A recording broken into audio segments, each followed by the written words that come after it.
You're old enough now. Time to find your own place.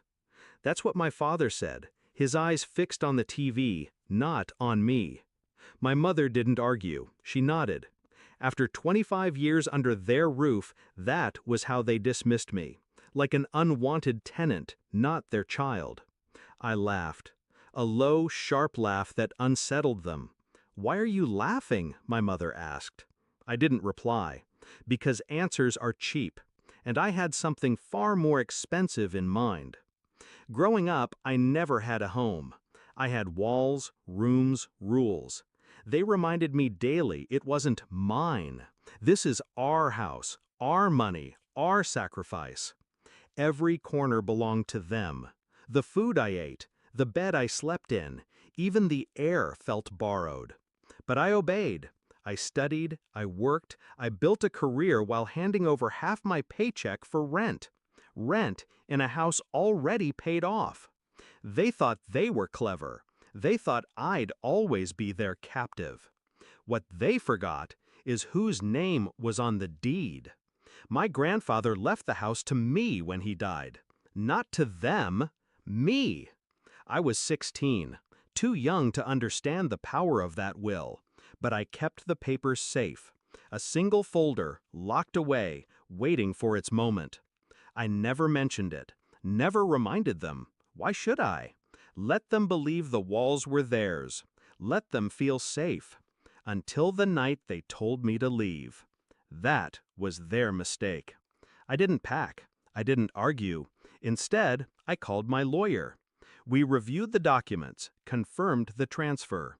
Title, deed, everything airtight. 3 signatures later, the house was mine. Legally, officially, undeniably. And the next morning, I put it on the market. A cash buyer appeared within days. Money moves fast when the property is prime. I didn't tell my parents. I watched them move around the kitchen, watched my father sip his coffee, watched my mother hum while folding laundry, all while the walls around them already belonged to someone else. It was almost poetic. The day of the sale, the papers signed, the wire hit my account. I finally spoke. We sat at the dinner table. I placed the folder down. You wanted me gone, so I'm leaving.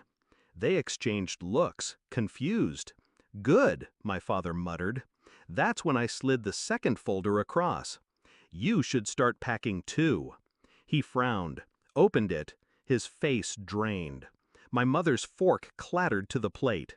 The deed, the sale, the final notice. You sold the house? My mother whispered. I leaned back, calm. No, I sold my house. You've been living in mine for 25 years.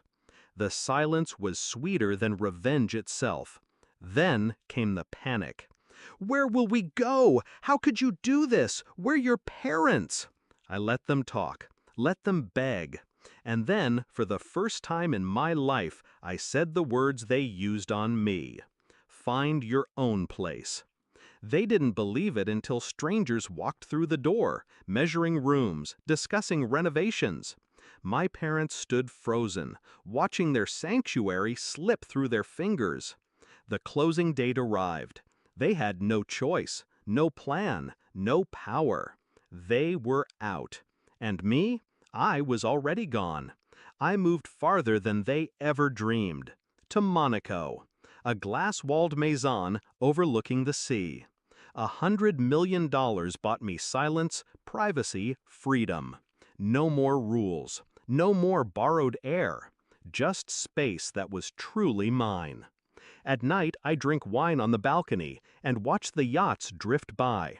The Mediterranean breeze carries laughter, music, wealth. None of it feels foreign now. It feels earned. Meanwhile, my parents shuffle between motels and relatives' couches, carrying the bitterness of entitlement stripped away. They raised me reminding me of what wasn't mine. Now, they live with nothing that's theirs. I think back to that night often. My father's flat voice. Time to find your own place. They thought they were pushing me out. What they didn't know was that I was already holding the knife to their comfort, and all I had to do was twist. Do I regret it? No, because revenge isn't about rage, it's about balance. They made me feel like a guest in my own life. I made them guests in someone else's house. And now, when I close the door to my Monaco Maison, I breathe air that is mine, entirely mine. That is the sweetest sound of all.